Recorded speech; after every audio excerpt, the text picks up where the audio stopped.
What is going on, everyone, and welcome back to the channel. I hope you're all doing well. Today I've got for you a crazy story from r/AmITheJerk, where this girl wonders if she is in the right or the wrong for not accepting the fact that her sister now has a relationship with her ex, despite her having cancer as a teenager. It's a bit of a strange title, I know, but it makes sense. Trust me. There's also, to give you a warning, an absolutely massive bomb that gets dropped very soon into this story. This one gets explosive, it gets ridiculous. Sit back, relax, subscribe to the channel if you are new, or hit the follow button if you're listening on a podcast platform. Here we go. Am I the jerk for not accepting my sister's relationship with my ex, despite her having cancer as a teenager? This was posted on September 28th, 2021. I am a 25-year-old woman, and my father married my stepsister's mother, my stepsister is 23, when I was 4 and she was 3. We've lived together most of our lives and are a family. She and I were extremely close. She developed cancer when she was 14 and was sick for about 2 years. She's since made a full recovery. During that time, my parents became understandably overprotective. They also asked a lot of me. I quit my extracurriculars so I could get a job. The money went towards her medical bills, and so I could drive her to appointments. I didn't go to dances, and any fun activities I did needed to include her. I did almost all of this willingly, the exception being having to quit my high school volleyball team. I did throw a bit of a tantrum about that, but was swiftly punished. And I think having one emotional breakdown was pretty chill given the circumstances. Anyhow, I go to college and meet my ex, we'll call him Ben, when I'm a junior. We fall in love, blah blah blah. He and I move in together when we graduate, so we've been living together for about 3 years. We were serious until July, when I walked into my bedroom and saw him having sex with my sister. I broke it off, tears were shed, he moved out, etc. My sister apologized at first, but then backed off. I thought she was giving me space, but last week she called and asked if we could meet up. She told me that she and Ben were in love and were just telling me as a courtesy before they started posting photos online. Distraught, I left her in the restaurant by herself and did not pay my portion of the bill. She later Venmo'd me asking me for the money. She told my parents, who then called me to their house, telling me how disappointed in me they are for not supporting my sister's relationship with Ben. They brought up the fact that because she had cancer as a teenager, she never learned proper social etiquette and has a hard time meeting people. I don't buy this, in part because I've seen her socialize just fine, and since we spent a good chunk of the time she was sick together, that would also mean that I should have bad social skills as well, by that logic. Then they told me that if I don't accept my sister and Ben's relationship, they may have to go no contact with me. I reminded them that I'm also their daughter and they should understand my point of view, but they're adamant that this is about me being jealous of her. For the record, I'm not jealous of her. I'm not upset that Ben picked her over me. I'm sad about the end of the relationship and I do feel betrayed, but Lord knows that I don't want to be with a cheater. What I'm upset about is the fact that my sister chose Ben over me, that she slept with Ben knowing he and I were in a long-term committed relationship and continues to be with him knowing how much it hurts me. Now, no one in my immediate family is talking to me, and I'm getting messages from aunts and uncles and cousins telling me that I'm a jerk and a selfish female dog. Now, as you can imagine, guys, there were a lot of very positive comments left on the original post here, and OP added a little edit saying, "Thank you everyone so much for your comments. This has gotten more attention than I expected and I'm having trouble keeping up. So if I don't say thank you, then thank you. I've been given a lot of food for thought. To be honest, while I've had moments where I've been resentful or upset about my teenage years, I've always thought that I did the right thing for my sister and for my family. And that time wasn't all miserable. I was very close to my sister and we made things as fun as we could. But I didn't think of it as an abdication of my parents' responsibilities or that they were doing wrong by me, which many of you pointed out. I definitely have a lot to think about. Thank you again for making me feel less crazy about all of this." Yeah, that is the one thing that I think I picked out there. How can your parents possibly be blaming you for this? It's just not right that your parents made you sacrifice so much stuff and then now are like, well, your sister had cancer. She doesn't have any social skills. Like, what? it should be the other way around. Like, you should be the one that's getting at least a little bit of leeway now that your sister is better, in my opinion. OP then posted a short update saying, "Sometimes you can only laugh. I just got off the phone with my cousin who saw this post and said that he could explain a few things. I asked him why he was on Reddit at school, and he asked me why I was on Reddit instead of work, and I said touche. He told me that after my conversation with my mum, she went to his house and talked to my aunt. And here is the deal. It turns out my sister is not only in a relationship with Ben, but is 4 months pregnant, which means that she and Ben were effing for longer than I'd even guessed. Apparently, my parents are so adamant that I forgive her because I'm already ruining their experience of their first grandchild. That's right, I'm less important than my stepmom posting ultrasounds to Facebook. This is where we're at. Anyhow, I called out of work sick the rest of the day, and I'm going to drink a lot of alcohol, like a lot of alcohol, and then start thinking about what the F I'm going to do." Now, guys, you might be expecting me to say, "Oh, no, don't do that. You know, drinking copious amounts of alcohol is not good for you from a health perspective." And yeah, that's right, but I'm not going to say that. In fact, I'm going to say the actual opposite. Go and drink as much alcohol as you possibly can without causing yourself long-term health issues, of course. Because when you get hit with news like this, sometimes that's the right thing to do. Go and get battered. And I mean that. I just do not think that that is a legitimate excuse. "Oh, I had cancer when I was younger, therefore I have no social skills, and I've slept and got pregnant with my sister's boyfriend and have been, you know, doing stuff behind her back for at least 4 months." Now, don't get me wrong. Like, obviously, I would never wish cancer on anyone, especially not on a child, and it's a horrible thing. I get that. But it shouldn't be used as some sort of excuse later on in life for horrific actions like this. And it also shouldn't be the reason, if it can be helped, that is, as to why another child, you know, this child's sibling, can't live a normal teenage life themselves. I mean, is it really necessary that one sibling gives up literally their entire childhood just because their sibling has cancer? I feel like something is happening there with the parents and they are not sacrificing enough themselves, or I don't know. Like, it just seems weird. Like, I get it. Obviously, if my sister had cancer, that would completely change my life and I would have to sacrifice a lot of things. But I don't think I would have to sacrifice my entire livelihood and, you know, for me, stop doing any exercise or stop running or playing football or that sort of stuff to be with her 24/7. Like, I'd expect my parents, which obviously they would, to take on a lot of the brunt of the work as well. It shouldn't be down to OP to just sacrifice her entire teenage years, is what I'm trying to say. Anyway, on that, OP has given an update. Of course, there are a couple more to get into, but the first proper one, came on October the 6th, 2021. I was asked for an update, and thus here I am. 2 things to clarify before though. I didn't have a trashy childhood. The favoritism started when my sister was diagnosed. I moved out soon after and have been pretty independent since then. Not saying that how my parents treated me during those years was okay, but I wasn't Cinderella. Also, I did not drink myself into oblivion. I had 2 white wine spritzers, but I appreciate the concern from folks. Yeah, no concern from me. And I'm actually being serious. I'm sorry, but 2 white wine spritzers after news like that, that's just not enough in my opinion. Anyhow, the actual update. I got in touch with my sister and asked her to meet up again at a park. No bill involved. I asked her if she was pregnant, and she told me the truth. She said she wanted us to still be in each other's lives and that she wanted me to be in her babies. A Redditor, and I forget who, I'm sorry, mentioned that she may ask me to be the godmother, and that person was correct. But as many of you pointed out, if I didn't cut her off, I'd just become her bank and daycare employee. So I told her I could no longer be in her life. And I left her crying on a park bench and felt like the worst person in the world. Sorry, you felt like the worst person in the world.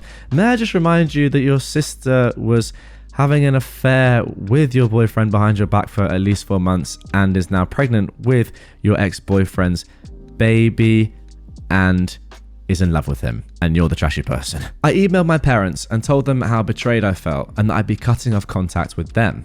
To my stepmom's credit, she apologized. She explained that she never thought my sister would live to have kids and that she let her emotion over that get the better of her. Sure, understandable. My dad said nothing, which is honestly what sucked the most about all of this. Ben tried messaging me from a burner account for the first time since the breakup, but I blocked him without reading it. I didn't go nuclear and post the story to Facebook as some suggested, but I sent an email to the extended family members who I care about. I explained the situation and how I'd be distancing myself from my family. Some have made it an us versus them situation, and as much as I appreciate the support, feeling like I'm in some valiant battle just makes me more tired. So I've not been talking to much of anyone in my family. I feel lonely and trashy, but I think I made the right decision. Anyhow, not the most exciting update in the world, but hopefully everyone knows that I'm not dead. I do really appreciate the support I've gotten. It made me smile during a really bad time. And hey, if anyone in the greater Boston area wants an extra guest at Thanksgiving, let me know. Now, quick update on that, posted a month or so later, November the 24th. Hi, some people were interested in an update. So, I'm spending Thanksgiving with a friend and her family, so I won't be alone. Thanks to everyone who offered to host me, it was so sweet. I'm still not in touch with my family, but I know that Ben and my sister are having problems. I know this because he showed up at my place and cried for 3 hours. Wow, that's so tragic, sorry.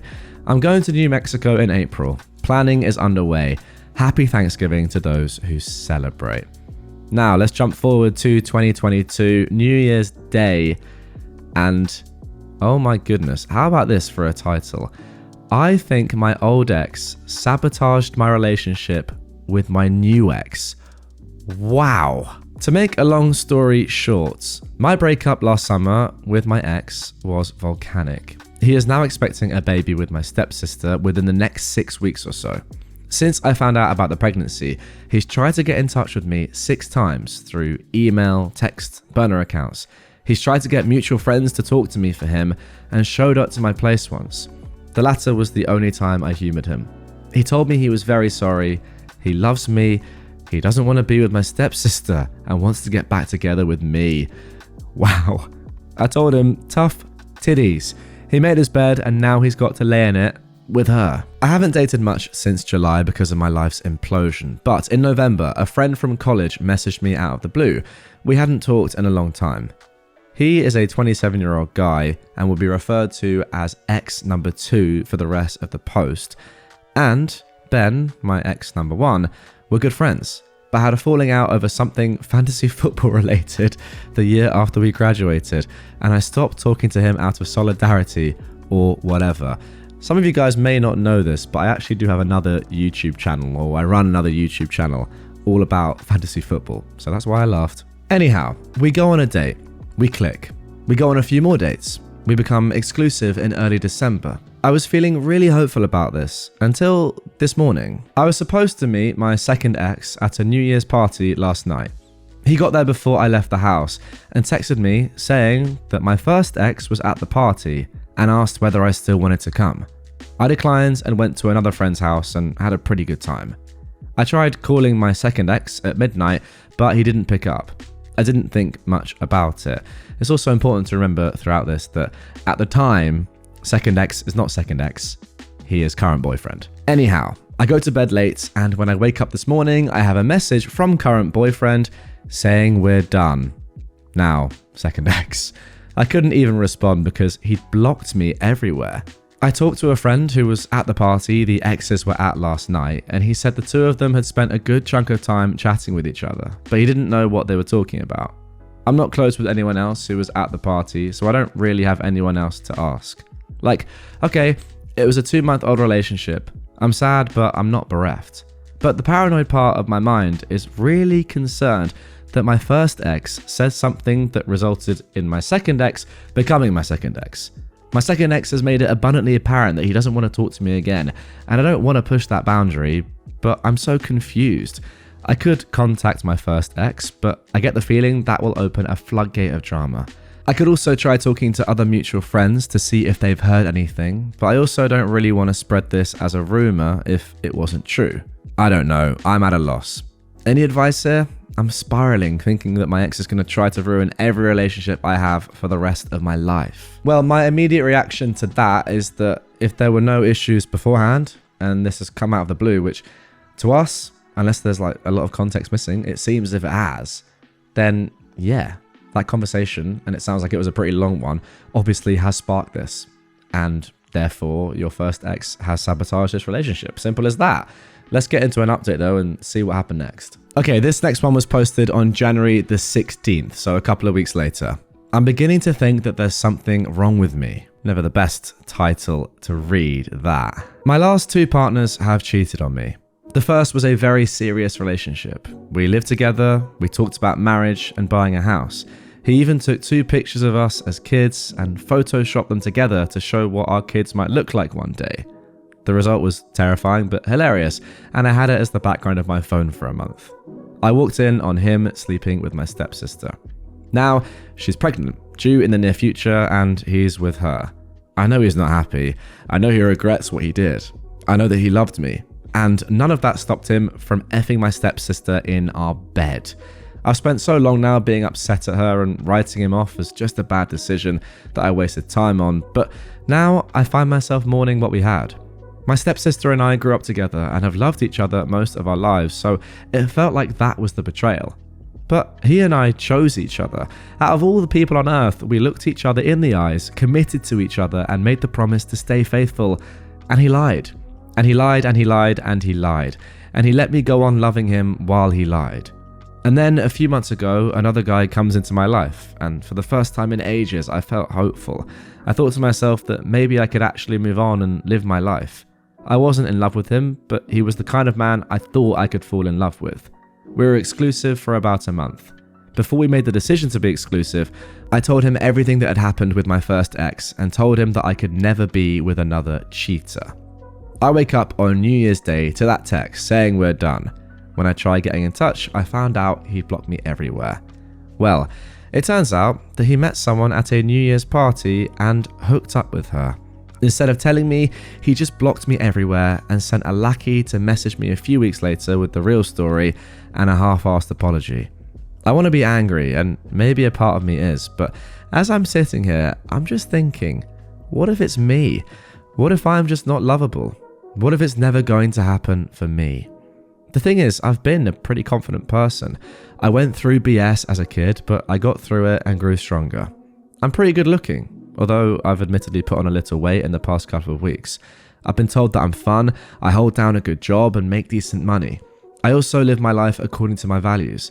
I've always put my family and partner first because that's just how I believed it should be done, and I thought that I would be prioritized in turn. I've lost most of my family because they'd rather have my stepsister's baby in their life than me. My friends have been fair weather for the most part, and I know that I'm a laughingstock in my friend group as much as they pretend to pity me to my face. That's horrible. That's maybe the most horrible thing of all. I sort of agree with you. Like, you don't choose your family, you didn't choose your stepsister, but you do choose the people that you spend a lot of your life with. Be that your partner, be that your friends, and for them to all be doing this and ridiculing you behind your back, if that is true, that is shocking. Anyway, OP continues. I feel the little spark I've always had fading. I don't chime in on conversations anymore. I've stopped putting on cute clothes when I go out. I don't plan anything, so I don't have anything to be disappointed about. Soon, I'll be the same age as my mum when she died. I never knew her, but I've always loved her, thinking of her watching over me.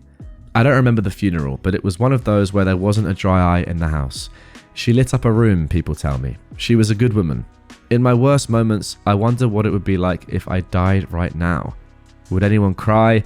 Would anyone care? Would anyone even come? Anyway, sorry for writing a novella, just not sure what to do anymore and who to talk to. If you read all of this, thank you. Now, don't worry guys, there is another update that came quite a lot longer on, quite a lot later, May the 30th, 2022. So just in case anyone was worried about OP's well-being and health, she's okay. But I've got to say, this is not like an overreaction at all. It's just, looking at this objectively, a very, very rational response to what's happened. And you've got to remember, this is posted on January the 16th. So very, very soon after. And obviously OP is questioning everything and is, yeah, probably pretty depressed about the whole situation. And it's very, very normal to think in the way that OP has done. But yeah, let's move on now to May and see if things have improved. Hello folks. I thought that things on the internet died after a couple of days, so colour me surprised when I still get requests for updates on the regular. Long story short, I don't have much to update. I didn't end up going to New Mexico because I conveniently got COVID the week before I was supposed to go. The baby was had, but I've had no contact with the baby or their parents. I've done a pretty good job of insulating myself from news about them and the rest of my family. My life is pretty much the same as it was. So sorry to the folks who are hoping I have some kind of happy ending to slap onto all of this. Things are improving just because time barrels on and you can grow numb to most anything given enough time and distance. But I've had no grand revelations, I've not met the love of my life, nor had elaborate revenge on those who have wronged me. Oh, that was sort of what I was hoping for. I jest. I'm going to Europe for the first time in October though, so that is exciting. I will say this, while I appreciate the solidarity and sometimes colourful language used to describe my sister and Ben in my DMs, I wholeheartedly ask everyone reading this not to waste their energy on hating them. They're now parents to a newborn, and regardless of the things they've done in the past, I hope they can come together as a happy family and raise their child in a loving, healthy home. Hating them doesn't do anything for anyone, including ourselves, in the long run. Anyway, that's the non-update update. I promise that if I meet the love of my life at the top of the Eiffel Tower, or more likely stuffing my face with waffles in Bruges, I will post another update. Until then, you can assume that I am living, trying my best, and I'm very appreciative of all of the people out there in the world who have read this saga and reached out with support, even if I've not had the energy to respond to everyone. Very nice words there from OP. However, let's carry on, because OP left a very small update in the comments of that post in October of 2022, saying, "Hi, just wanted to give a more recent, less depressing update. I'm currently in my hotel room in Paris, eating a creme brulee in bed, reading a romance novel, and about to go to sleep early. All is well." And that's it. A really good update, but not a very long one. So let's get into the next one. A month later, 9th of September, oh my goodness, not a month later. Over a year late, well, under a year later, but a year later, the 9th of September, 2023. Hello. So, it's been a minute, but I still get messages from folks asking how I've been, and I'm up too early and a little bored, so I thought I'd give you the answer. I'm good. I made a lot of really positive changes in my life, and I'm in a much better place, physically and mentally, than I was last year. To answer some specific questions, no, I'm not in contact with my family. The last straw was in spring of 2022. My dad emailed me to ask if we could get lunch and talk. Me, having always harboured the secret and foolish hope that we'd reconcile and go back to normal, agreed. I arrived at the restaurant and waited 2 hours. When my server gave me a free dessert on the house with a pitying look, I called it and went home. Later, I got an email from my stepmom, which I'm sure was full of excuses, but I didn't read it. Wow. I mean, that is actually ridiculous, by the way. Like, so ridiculous. Asking you to reconcile and then just not even showing up. What? Who does that? Anyway, the really positive outcome of that was that made me realise that I needed to move far away and not come back, which I did. I'd always been really scared to move away from my family, but since I don't have one anymore, I ended up somewhat spontaneously moving halfway across the country. The spontaneous move was stressful and expensive, but I can now say that moving was one of the best decisions of my life. I ended up reconnecting with an old friend and falling in with her friend group, who are the loveliest people. I've never felt safer or more supported, and I feel so lucky to have them in my life. And it's less humid here. That's a big win. One of our friends is a counsellor who helped me find a therapist that I really click with. And it took a few tries and a therapist who didn't immediately want to do CBT with me, which just isn't my thing, but I found someone I really connect with. I'm now doing IFS therapy, and it's really changed my relationship with myself and helped me realise all of the hurt and pain I've been holding on to and start to heal. Now, what is IFS therapy? It's internal family systems therapy. Interesting. Used as an evidence-based psychotherapy, helping people heal by accessing and healing their protective and wounded inner parts. Okay, interesting. So, you all were right, and I needed to go to therapy. Give yourselves a pat on the back for that one. I also got diagnosed with depression, and I'm taking medicine for that. It was a bit hard to stomach as someone who always saw her value as being the happy person who takes care of everyone all the time, but it turns out that sometimes when your needs aren't met as a kid, you end up becoming the happy person who takes care of everyone all the time because you're afraid that if you show the slightest bit of unhappiness, you won't be loved anymore. And that is effed up. I also met a guy. And I know you're all saying, OP, no, your decision making around men cannot be trusted, but I assure you that he's different. By the way, I don't think anyone in the comments would be saying that. You've just been unlucky. Anyway, instead of rolling his eyes when I'm feeling off, he'll either just quietly lay on the couch with me or go for a walk, or he'll say really dirty things to me in his spot-on Kermit the Frog voice until I'm laughing so hard I can't focus on anything else. And bonus, he's far too busy painting D&D minis to find the time to cheat on me, so I'm not even worried about that. I did have to invest in a somewhat elaborate Renaissance fair costume, which is not something I'd imagined for myself, but I'm having a great time. I'm gonna marry this dude someday. As for Ben and my sister, as far as I know, they're still together. Every so often, she tries to get in touch with some manner of burner account, but I ignore all of it. I'm still bummed that I'm not going to be a part of my nibbling's life, and I do, honestly, still really miss my family, but I know this is right for me. Sorry I don't have any salacious info on them, since I know you're all really here to hear about their karmic downfall or whatever. But on my end, things are good. Better than they were before I found out I was being cheated on. My current life is built on real contentment, not fear disguised as shallow happiness. It's not perfect, and I have a lot of problems that I'm working through, but I'm proud of myself, and I think my mum would be too. So that is the update. Honestly, what a woman. Can I just say, she's unbelievable. And also, you write so well, it's a genuine privilege to read. Like, a couple of those sentences there were joyful to read. Any salacious info, if you want to hear about their karmic downfall, I mean, that is just phenomenal verbiage. But nonetheless, what a woman OP is all I can say, really. Anyway, she continues. I think this is going to be my last post, at least on this account. Thank you, Reddit, for supporting me and making me smile through some of the worst, weirdest points in my life. May you too be blessed with internet strangers who cheer you on and offer to sabotage the lives of the people who do you wrong. Now, you may have thought that would be the last post. It was a nice ending, perhaps. But no, somebody in the comments said this. Girl, no. We need more juice. I hope you'll keep posting about your life when you get married or have kids. I'm so happy for you. A few days ago, while scrolling through Reddit, I randomly remembered your post and I was thinking, what's going on? I'm sorry your deadbeat dad failed you, but don't worry. He will have his wake-up call someday. I hope those trashy family members of yours are blocked. As for Ben and your stepsis, I have a tinge of feeling that the reason she's trying to contact you is because she messed up with Ben. I'm glad you're doing therapy. I wish you nothing but endless happiness and joy. I hope you build a nice family with that guy and have children with him. Or not, whatever you decide. As much as I want to get tea from your evil stepsis, it is good that you don't have any information about her or Ben. The further you stay away from them, the better. I am wondering why the stepsister is still bothering to contact OP though. Like, what does she need? Money? Yeah, that's actually quite a good shout. Probably just wanting to re-establish the relationship so she can feel good about herself. Like, see, we still talk. What I did wasn't that bad. Too bad for her. There are some things you just can't come back from. Now, that was the comment.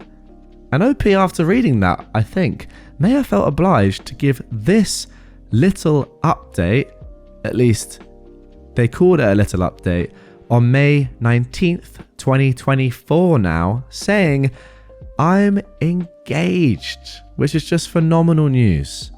What an end to this story. Oh, there is one last bit. She was told not to contact her family about it in the comments, but then she replied saying, well, I wasn't planning to, but they already found out because the internet is a menace. My dad's apparently having a total hissy fit because my fiance didn't ask his permission. What? Oh well, sucks to suck, I suppose. And there we go. You know what? That little bit at the end was great.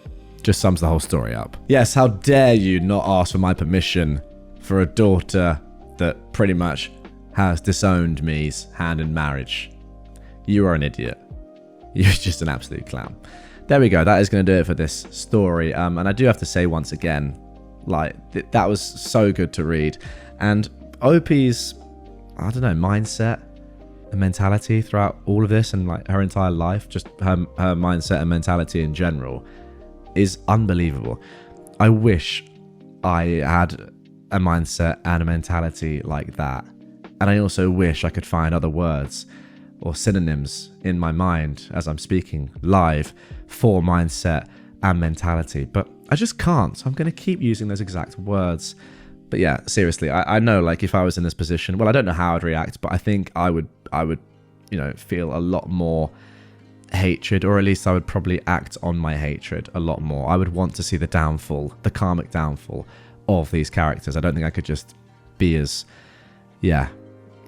not chilled out, that's the wrong word, but I don't know, accepting perhaps of the whole situation as OP has been. And I think that is the right thing to do, because that is the way you move on quicker, rather than sort of lying in the resentment and hatred, which is what I would probably do, and I assume a lot of you listening and watching would do as well. But yeah, power to OP, just like mad respect, elite story, elite individual. But yeah, guys, that is going to do it for this one. Really enjoyed that one, and I hope you guys did too. If you want some more right away, I will throw up a playlist of some of my favorite ever stories I've covered right there. If you're new to the channel, subscribe and turn notifications on so you never miss more, quite frankly, brilliant stories just like this one.